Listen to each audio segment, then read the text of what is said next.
everyone, this is Lucy. And I'm miraculous. Simply the best. No, I'm just kidding. I'm Emery. Oh my gosh. And welcome back to the third episode of the FANDOM-sphere. Did not know Emery was going to do that. I've been planning this for weeks. No, I'm just kidding. Only for like the past 2 minutes. You know, whatever. But welcome back. This week we are going to be discussing, technically I think it's the third episode of season 3, which is Christmaster. And then after we finish discussing that, you can stay tuned for chapter 3 of our Audiofic, Manynette. So I guess we'll go ahead and jump right into Christmaster. Let's do it. So, the summary for this episode was basically that Manynette is babysitting Nino's little brother. Depending on the translation you watch, his name is either Chris or Noel. And then he's upset because he wants his Christmas presents early. And she tells him that only the best kid, who is Ladybug, can get their present early. And he's upset about that and gets akumatized over it. So, I mean... That is definitely something I'd get akumatized over when I was a kid. I mean, I think a lot of kids would. I always went searching for my Christmas presents. That's horrible. And I ruined the surprise for myself so many times. That's horrible. That's why you don't do that. You just have to be patient. I was a very impatient child. Don't sigh at me. I will sigh at you. You're rude. But, so, Chris gets akumatized over this valid reason, and then, he uses toys to attack Paris. Not just any toys, like, toys that, like, are larger than life, and that, like, move and stuff. Like, he doesn't just, like, take, like, a plastic dinosaur and just throw it at someone's head. That could work. You know, there's no saying that wouldn't work. I think it'd totally be successful. You know, against, like, miraculouses and stuff. Yes. But he puts the toys through his snow globe, and then they come out, they, like, fall into the real world, and they're, like, ginormous and stuff, or alive. I liked that. I thought that was cool. It's very cool. I was impressed. I was like, yes, Hawkmoth, you did a good job this time. Props to you. Props. But so then, I mean, Ladybug and Cat Noir have to save Santa Claus with the help of our ice skater dude, Philippe. I love him. He was really cool in this episode. Like, he did a good job. He was definitely, like, a friend of the heroes. Yep, definitely. And was willing to risk his life. I mean, and that's always good, to have civilians risking their lives. Well, I mean, who wouldn't risk their life for Santa Claus? Come on. Yeah, that's very true. I don't know. I feel like you don't agree. I feel like you would not risk your life for Santa. I would. I totally would. You know, I don't know if I'd risk my life if there were people with magic who could save the day. Like, I'm not as brave as Philippe. Like, I'm not. No one can live up to the example Philippe sets right there. I mean, it's true. But so they save Santa Claus, and then they get back, you know, they're able to get the item and de-akumatize Chris. And I think at the end, Manynette is once again babysitting Chris. But that's just a thing now, I guess. It's because he and Nino are orphans. I mean, it's possible. They must be. That's Nino raises his brother. Nino's such a good big brother. Oh my gosh. Their parents died in, like, a terrible boating accident. And you know what? The snow globe that Chris has, that was, like, the last thing he ever got from them. Which is why he's so attached to a snow globe. Because that's, like, weird. I do not understand him being attached to a snow globe. It's like freaking Frozen. Their parents died in, like, a terrible, like, lost at sea sort of situation. I felt this urge to sing Do You Want to Build a Snowman, but I won't. So, that's the basic summary, though, of the episode, I guess. So we'll jump into discussing the characters, and we'll go ahead and start with Manynette. I think Manynette is very interesting in this episode because we see that it's funny because she seems to be like the go-to babysitter in the show, but she doesn't seem to handle children very well. I know, right? Like, she has a very hard time, we've seen with Manon, because maybe it's just that she has an issue of that she gets stuck with all of the bratty kids. Yes. Because Manon caused all those problems and everything, and then got akumatized. And now Chris, like, you know, and technically if we go back, like, she was helping Alia with the twins when they got akumatized. Oh my goodness. Like, she should just not babysit bratty children. Yeah, really. She'd just be like, do your kids have a behavioral issue? Sorry, no, I cannot babysit them because they will get akumatized. Is that like a disclaimer she has to put? Yes.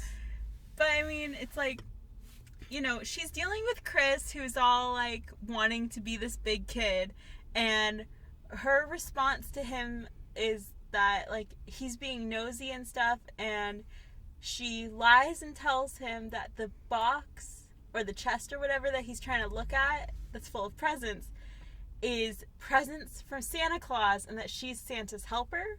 Which I'm like, Manynette, you do not look like an elf. I mean, you know, elves can come in many shapes and sizes. So. Okay, don't give me some elf rhetoric right now.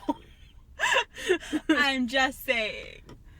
But, like, and then she has to follow up that lie with several more lies to make it work. Yeah, I'm like, Manynette, you should be a writer because, like, you're coming up with this really crazy story.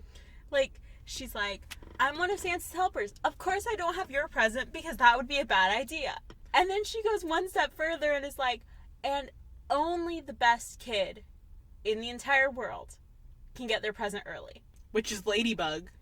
And I mean, I love, though, that Chris is just like, that makes sense. Yeah, it's like, sounds legit. I mean, yeah. Yeah, of course Ladybug is like the best behaved kid. Which, I just think that whole thing that she does is really funny, that she tells him this whole story and everything. And then Chris still leaves very upset because apparently he can't handle that. Which, I mean... And I love that Nino's just, like, not concerned. He's just like, yeah, my little brother's kind of, like, a sensitive brat, so of course he's gonna be crying when I pick him up. I know, and Manynette's just like, I have no idea. Like, he just burst into tears. I didn't do anything. But, I mean, I love Manynette in this episode, though. I think she's really funny because, actually, if you think about it, she's trying to do what Alia told her to do way back in Stormy Weather. Yeah, I mean, like, because Alia was just like, man, no, I'm a magic unicorn. I mean, I don't know why she thinks she can lie and say she's a unicorn. Like, I never understood that, but I won't, like... let's not analyze that at the moment. Yeah. We'll instead analyze the fact that Manynette is Santa's helper. So, I mean, Manynette, I enjoyed her in this episode. It was a little bit different. Some stuff for her and everything. Yeah. Now we all know why she shouldn't lie, and that's because she's not very good at it. Yeah. But, I mean, I really love Manynette in this episode. She's, you know, amazing. She's Manynette. Manynette's always amazing. She's, like, the best character. So then, I guess from there, we can go into talking about Chris, or Noel. Yeah, I like the name Noel better. I agree. Like, and honestly, it makes much more sense for the pun in the name, because the name of, like, you know, the fact that he's named Christmaster and everything, I did not pick up on the pun until I had seen spoilers for the episode and saw that it was Christmas related. And then I was like, why is it Christmassy? I'm like, this makes no sense. And then I'm like, Christmas. Oh. Yeah, but it's because, like, I wasn't expecting them to do, like, a Christmas thing. I was like, what? Where did this come from? I mean, I guess that counts as their, like, second Christmas episode. I was just like, it's someone named Chris who wants to be the master. Maybe he watched too much Doctor Who. It's funny because I was totally gonna go with that. It kept making me think about Pokemon, and I thought he wanted to be a Pokemon master. Pokemon master. I love that. That is literally what I kept thinking. all the way leading up to it until I saw that it was about Christmas. It's like they're gonna do some parody of Pocket Monsters, but Yeah. no, it's just Christmas. I mean, you know, whatever floats their boat. But, I mean, Chris is an interesting kid. He's one of those annoying kids who always wants to be, like, more grown up, more mature than they actually are. And it just makes them, like, more childish and more annoying. Yeah. I can say that because I was one of those kids. I mean, I was basically Chris. Like, just... That's horrifying. But, I mean, I like that by the end of the episode, I know that at the end when Chris is talking to Manynette when she's babysitting him again, he owns up to the fact that, like, he was acting out of line and everything. And he's like, okay, you know, we won't lie to each other anymore. And Manynette's like, and you'll stop trying to act like a grown-up. And it's just kind of like, okay, yeah. It's like being akumatized is a humbling experience. I mean, you know, it is. I can see how that can be. But I think Chris is an interesting character. Like, I like that they've introduced him and everything. Yeah, which, I mean, brings us to a later episode. You know, like, I am really excited this is how they introduced him. Yeah, they did a good job introducing him here and everything. And it's nice to see more of Nino's family because I think he's one of the few main characters that we haven't seen anything more of his family. Yeah, it's weird because, like, Nino should kind of be more focused on, but he's not. I mean, especially since, like, he's one of the earliest Akumas that we see. And, like, if you think about, like, Alia, we've had episodes focused on her little sisters, her older sister, her dad, and we've seen her mom frequently throughout the show. So we know all of Alia's family. We know all of Manynette's family. We know Adrian's family, obviously. And Nino, I feel like we should know more of, now. There are a lot of characters that I'm like, I want to see more of them, want to see more of their family. Mm-hmm. I mean, at least with Nino, we know we've seen all of his family because he's apparently an orphan. Yes. So, I mean, you know, whatever that is. Do you want to build a snowman? No. Okay. So, let's talk about Nino then. Nino was, I mean, if we put aside the fact that he's having his friend babysit his little brother for some reason, I don't know why he's in charge of that. It throws me. Like, because he wants to go on a date with the wife. It's date night, you know? Apparently. Needs a break from the kids. But, I mean, Nino's a really good brother in this episode. We see when he does run into Ladybug and everything, when she's rescued Santa Claus, that Nino's very much like, Ladybug, you have to help me, my brother disappeared. Mm-hmm. And I'm like, good for him, you know? For all he knows, they're in the middle of some other Akuma attack, and he doesn't know that, like, Chris is the Akuma. He's just like, Ladybug, abandon your job and save my brother. Pull resources away from helping the rest of Paris. Like, my little brother has gone missing. I don't know where he is. It's like, Nino, go to the cops. Like, but, I mean, we know how the cops in Paris apparently are. But no, I think that's good that he cares so much. He isn't just gonna ignore the fact that his brother's missing because, like, I need to hide from an Akuma, you know? Yeah. He jumps straight into action, is like getting, you know, trying to get help and everything. And I like that Nino cares so much about his brother. Mm-hmm. It's a really nice thing to see. So then our last character to talk about is going to be Ice Skater Dude. Philippe. Yes. Or Felipe. If he was, you know, Spanish. But he's not. He's French. I know. Just let me be funny. So, Philippe, we actually had to look up his name for this discussion because we just called him Ice Skater Dude the entire time. I mean, you know. He wasn't worth knowing his name until this episode.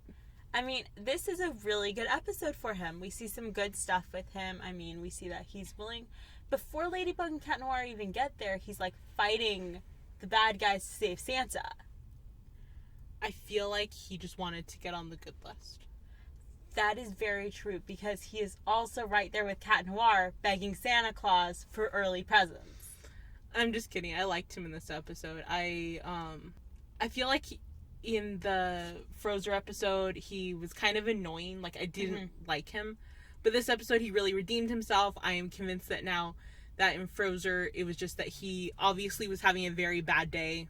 Yeah, I mean, he was under pressure from the mayor.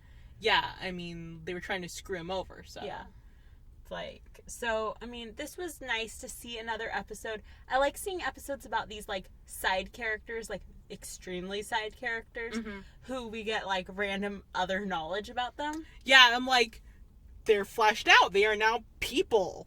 I mean, it's really funny. And he's a funny guy. Mm-hmm. I mean, He is. and then, like, he lets Ladybug and Cat Noir leave. And he's like, I will handle this here. Like, don't you worry. He's like, I'm gonna be a badass now. Yeah. Like, that's just who I am. And I'm like, good for you, Philippe. Good for you. That's character development, yo. I mean, I don't know that there's anything else really to say about him. Yeah. He's an awesome character. Yeah, and he's willing to use his ice skating skills for good. Which is very nice. I appreciate Philippe. So then, I guess that's it for the characters. So next, we have a very brief discussion of the love square dynamic in the episode, because it's pretty much non-existent. We just get reminded of Manynette's crush. I mean, 35 birthday presents for Adrian. Yep. Like, wow. The girl is dedicated. Yes, and here's the thing. I feel like it'd be weirder if she were an adult. Because she's 14, I'm willing to cut her some slack and be like, you know what? I feel like we've all been there, crushing on someone, you know, willing to do something for them that might be considered weird or creepy. But not like in a, I'm gonna go do something illegal sort of way. That's not okay. But like I remember being a kid, like when I was like first grade, I colored a coloring page for this like other kid that I liked. They were weirded out. It was weird. I was weird. It's okay. I mean, here's the thing. If Manynette had already confessed and been rejected by Adrian, and she was still doing this, that would cross the line.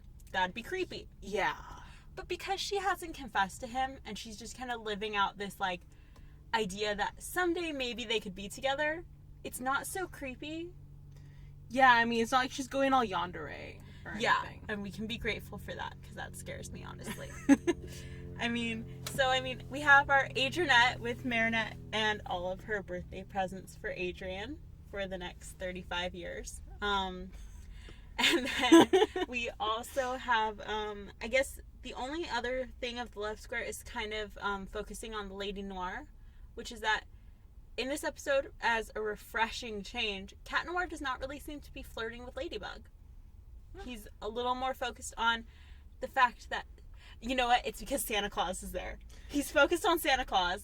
Yes, and that's all what the it toys is. and presents. It's Santa Claus. And I also like to think that maybe it's because, you know, it's Chris, his friend's little brother. I mean, we could assume that possibly that has something to do with it. I want to believe that Adrian can be a good person. Oh, he can be a good person. It's just whether or not he can focus and not be distracted by the love of his life, which I have less faith in. But I mean, that's really it for the love square in this episode, which is really funny. But then that brings us to discussing the Akuma, which is a very fascinating Akuma this time. Like, the thing that we already mentioned is the fact that the Akuma has a different name depending on the translation. Yeah. Like, I think it's funny that it's more extreme than just the name itself, which does normally change, but the fact that it also extends to the character's name. Yeah. We've only seen that happen a couple of times, so I think that's really cool. Yeah, which I think that most of the time I think that you can keep things the same even if like the translation doesn't work exactly well, like, or exactly spot on, because I'm like, spots on. Sorry. I realized I made a pun. You're funny. But I just feel like, you know, sometimes when people do translations, like, they think that anyone from any other country than the country of origin for that thing is, like, stupid or something, or can't, like, be like, oh yeah, that's French. That's why it works. Yeah. You know? It's like the whole Pokemon thing where they make the little rice balls and they call them like jelly donuts in the American version. I thought those were literally jelly donuts. I wanted those donuts. I did. And now I feel really silly for thinking that. But anyways. But so, I mean, that's one interesting thing about this Akuma. We liked overall the look of the Akuma. Like the color scheme and everything, and his costume was cool. His headpiece thing was kind of weird. Yeah, I don't know. I think that with minor adjustments, it could have looked completely awesome. I mean, really, Gabriel probably should have passed the design around a couple more times, you know, before he did it. I expect more from, like, Paris's best fashion designer. Yeah, I feel like maybe he uses the Akumas to, like, do his more experimental stuff. That would be so funny. He's like, gotta test it out first. Let's see how it looks on this Akuma. Force someone to wear my designs. That's just what's happening now, isn't it? I loved the powers, though, of the Akuma. It was really fun, the fact that he's got the snow globe, and he's just, like, taking his toys and shoving them into it, and then they fall out of the sky. Yeah, it felt like his powers were more, like, widespread, like, in this way that, like, there wasn't one definite thing that he could do. Mm-hmm. It kind of was, like, more like there's this, like, larger interpretation that you can make with it. Yeah, I don't know if that makes sense. Like, he could do anything, it felt like. Yeah, like, he could just put anything into the world. Yeah, and then it's like, it seemed like he had an endless supply of toys. Yeah, it's kind of, I don't know if this is a weird comparison, but kind of like Eve Illustrator. Like, you can just, like, imagine something or, like, make something that just will appear and then be there in the world. Yeah, it was kind of like that because he had the Ladybug and Cat Noir action figures that just popped up. And then he put them through. It was more the power of imagination than anything else. Which, I mean, it's a kid, so there's going to be a lot of that. And I loved when they had to fight themselves as toys. That freaked me out. I was like, that's creepy. But it was hilarious. But like, creepy in a good way. Okay, yeah. Like, they were creeped out. Yes, like, it was just so, like, not right that it's, like, it unnerved me, but I was like, this is, like a horror movie. Oh my gosh, yes. This is now a horror movie. But, I don't know, certain episodes can be. Like Nightmare Tree. Oh my gosh. Oh, I'm we sorry. don't speak of him. I'm sorry. So, no. I'm sorry, you're gonna cut that out. Oh my god.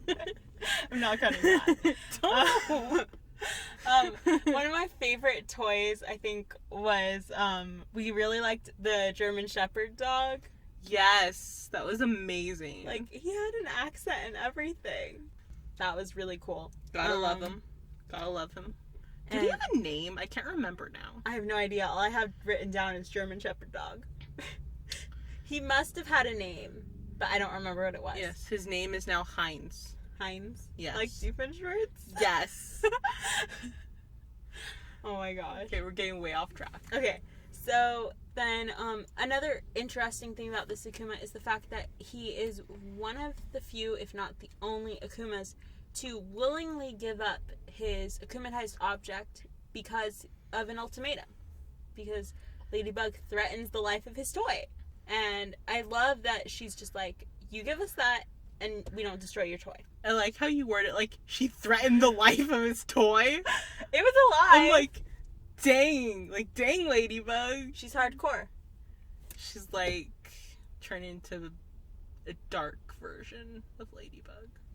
Like, she's gonna start killing people. Oh my gosh. No. Okay, but I'm sorry. But it made it very interesting that it was like an ultimatum on this one and that he willingly gave it up versus her having to fight him, which I think was better that they didn't have to actually fight a small child. Yeah. And I kind of enjoy the fact that when it's like a little kid, it's more like they're fighting things that the little kid is projecting versus actually fighting the child. Yeah, because like Puppeteer, they fight the puppets. With Sapatees, they're fighting technically they've turned into creatures, not Yeah, children. but also anymore. they're fighting the projections of them. They're not fighting, like, you don't know if they're fighting the actual, like, kids. Yeah, and then with the Dream Sandboy, it was like they were fighting the dream projections. Yeah, and then, like, Gigantitan, obviously they're not fighting a baby. Yeah, but that was a little bit different because it was, like, the baby was so freaking huge, it's like... But, like, they don't actually fight him. Yeah. They just kind of, like, lure him places and stuff. That was funny. Yeah. But, we have to say, at least, they don't ever actually fight little kids. Mm-hmm. Like, it's kind of nice. So then, from here, I guess that's really all to say about the Akuma. So, we'll jump right into rating the Akuma. And, this time, our rating scale is out of 10 Santa hats.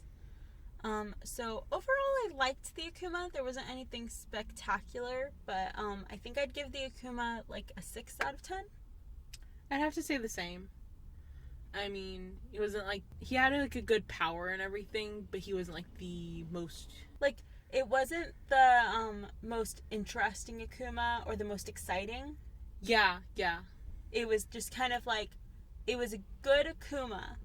It was, Solid Akuma. Yeah. But nothing as amazing as some episodes. We're into season 3. Yeah, he wouldn't be a fan favorite in my opinion. Yeah. But, I mean, 6 out of 10 is a good score. Mm-hmm. So then, from there, I guess we'll go into our overall discussion of the episode. Really, the only other thing that I wanted to mention about this episode is Hawkmoth's ending monologue after he's defeated is, he's just freaking weird. He's like, Ladybug, you have stolen my Christmas presents. It's like, it's not Christmas, Hawkmoth. Like, where does he live? Like, where does he live that he thinks it's Christmas? I mean, I get that he stays inside his house all the time, but dude needs to get out. He needs a calendar. Yeah. I mean, he doesn't ever know when his son's birthday is either. So, Snap. Man knows nothing. But he says that she stole his Christmas presents, and then he's like, but my birthday is coming? Like, what is that? What is happening there? Now, please tell me if this is just, like, a translation thing, because I really hope it makes sense in French. It probably doesn't. I'm like, is this, like, foreshadowing? Is, like, another big moment gonna happen on his birthday? That would be hilarious. Okay, I want an episode about Gabriel Agrest's birthday, and that Adrian is trying to figure out what to get his dad for his birthday. Fan fiction, fanfic idea. Please, somebody write it. Please dedicate it to us. I love that. But if somebody does write that, you totally have to tag us, okay? We want to read it. So I guess that's really it to discuss. So we can jump into our overall rating of the episode. This time our rating scale is going to be a little different. We're going to rate out of 35 birthday presents for Adrian. Drum roll, please. So, I mean, like we said, overall, it's a pretty good episode. There's some weird moments, like Hawkmoth. And, I mean, Chris is kind of annoying in the beginning and stuff. Yes, that's, like, the biggest downside of the episode. No, I'm just kidding. But, I mean, overall, I think I'd give the episode 20 birthday presents out of 35. What do you think? I feel like we're on the same wavelength right now because I would say same. I mean, this was, it was a good episode. Same as the Akuma, though. Nothing spectacular that was just like, this is a must-see episode that's amazing or anything. It was just a good episode. A fun episode to watch with the family.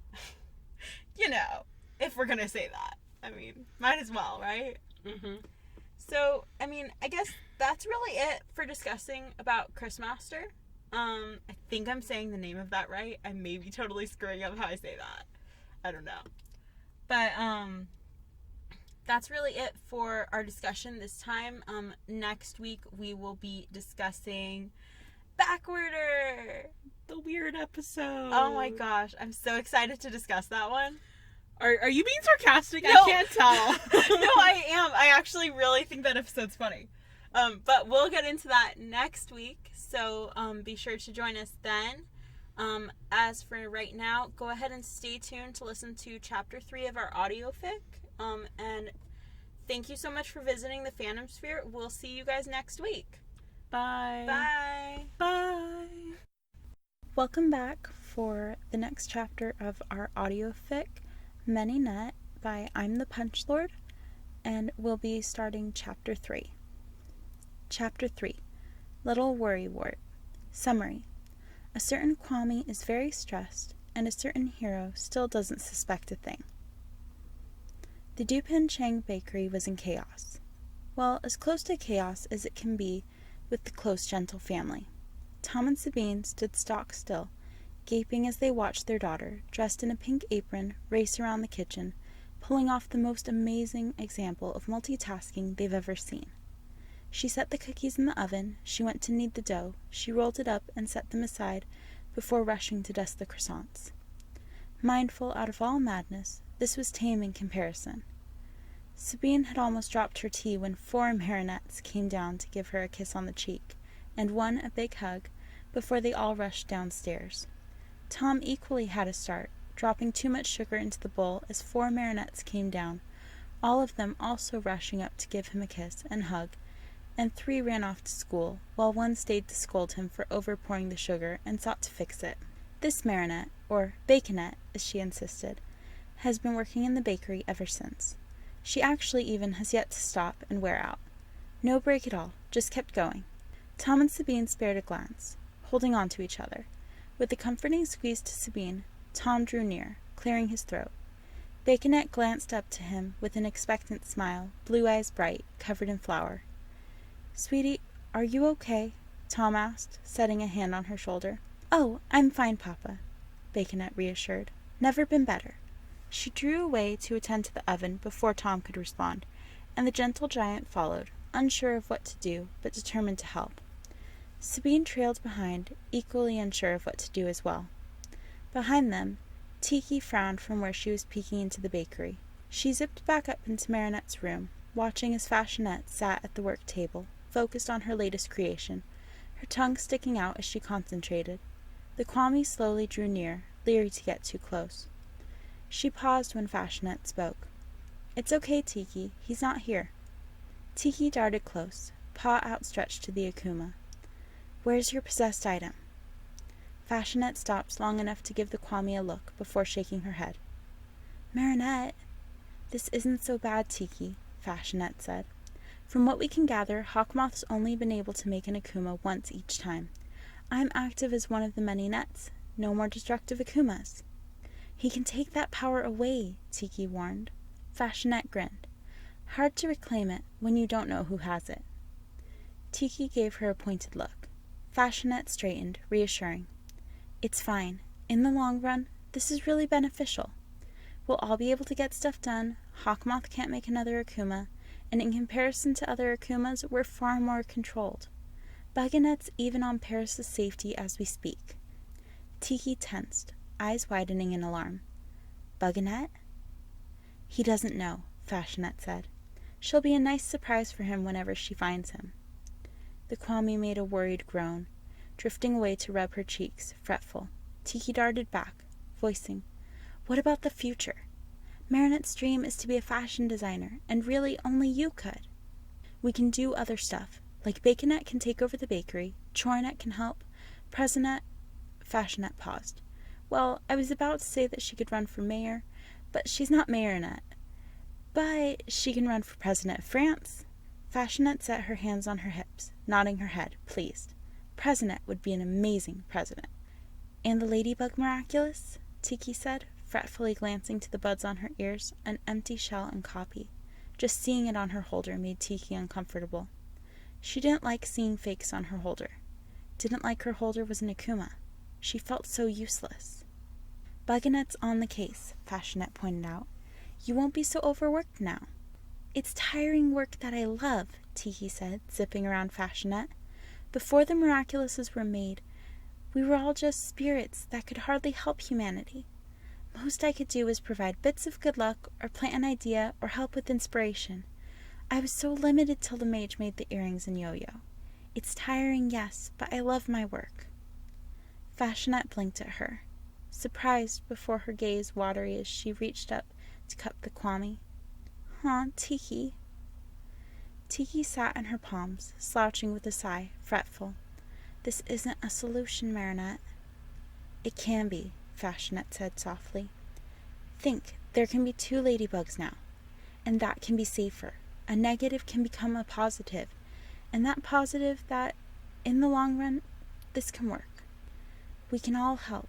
Stay on top of everything, and Buganette is hunting for Hawkmoth as we speak, so she may find him before he suspects her, and get the butterfly brooch back before he even tries at taking the Akuma back."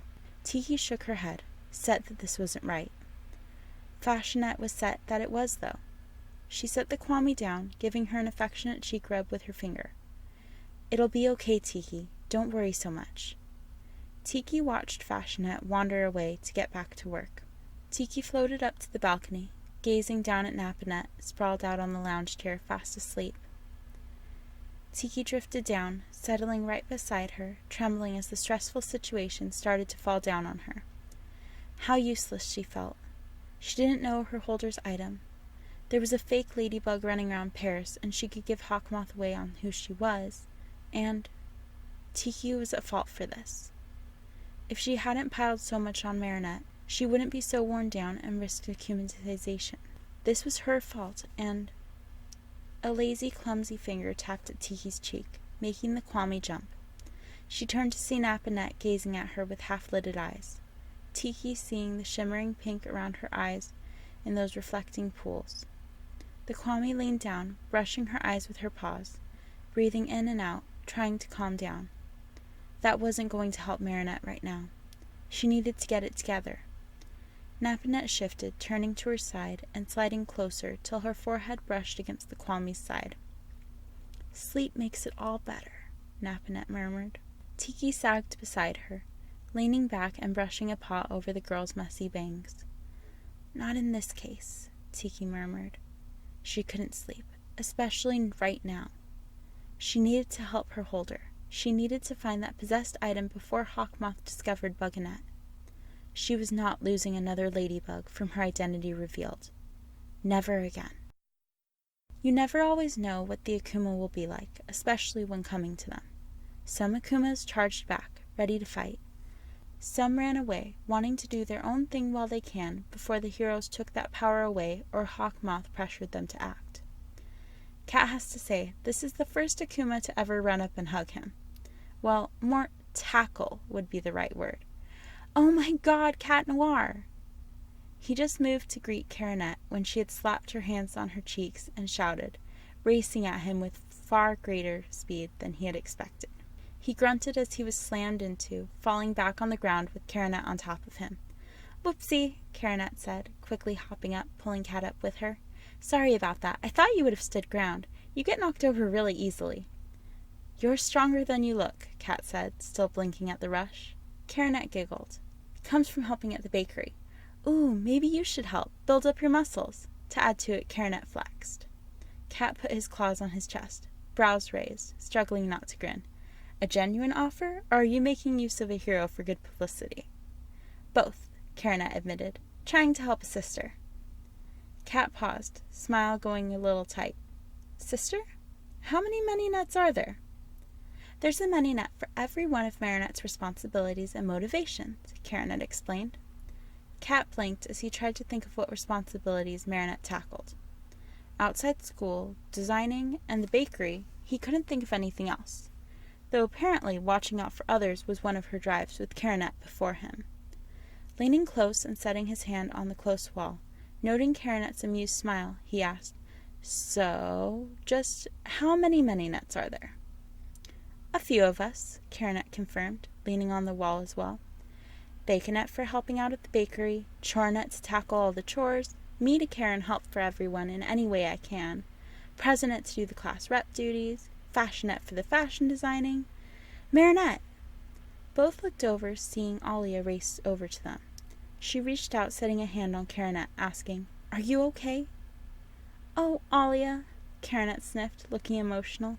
She hugged the redhead, sniffing. You are the bestest friend in the world. Alia returned the hug, turning to Kat, looking unsure. So, are you okay? Oh yeah, Karenette reassured, drawing away with a smile. I'm doing great. Everything is getting done. I see. Alia glanced at Kat again, calculating this. So, can I ask you a few questions? For the lady blog? Sure. Right, yes, lady blog, Alia said, taking out her phone, only to still and tense with Kat as a butterfly symbol glowed over Karenette's face. First thing in the morning, and Cat Noir is right there. This is your chance, Manynette. Take his miraculous. Only Karenette didn't move. She just stood with a smile, waiting for Alia's questions. Alia and Kat exchanged a glance, leery. What are your questions? Karenette prompted. You're not going to do anything? Alia asked. Nope. Isn't Hawkmoth talking to you right now? Kat wondered. Oh yes, he's throwing a tantrum in my head as we speak. At their concerned look, Karenette waved them off. Oh, don't worry. After 4 years with Chloe, you can figure out how to ignore those tantrums. He'll get tired eventually. Okay, so, Karenette, what is your possessed item? Alia asked, holding up her cell, the screen dark. Karenette shook her head. Sorry, can't say. But I would love to know, Kat said, giving her the kitten eyes.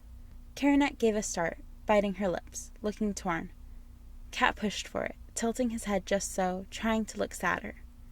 Karenette looked away, looking like she was really struggling. Kat leaned closer, just a little more. Karenette quickly said, There is something I do want to tell you both. Been wanting to tell you for a while, but... She trailed, lips pursed, well aware of Kat and Alia's curious stares. Alia, Kat, Hey there! Everyone jumped as Ladybug dropped down beside them, grinning as she looked around. Quite the interesting Akuma we have today, huh?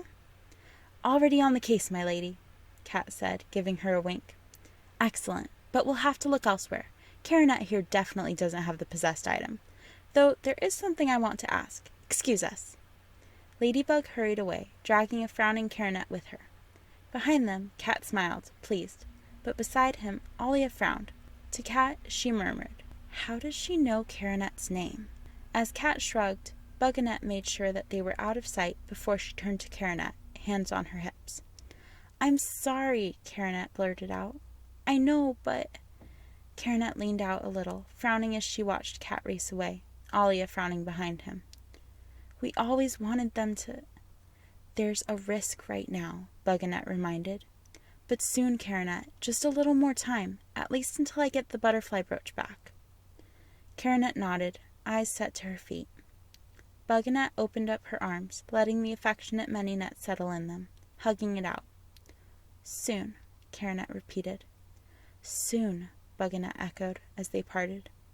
With a twirl, Buganette landed beside Kat, the smiling hero oblivious to her fast glance down at his ring, before she gave him a smile and nodded to the city. Shall we, Kat?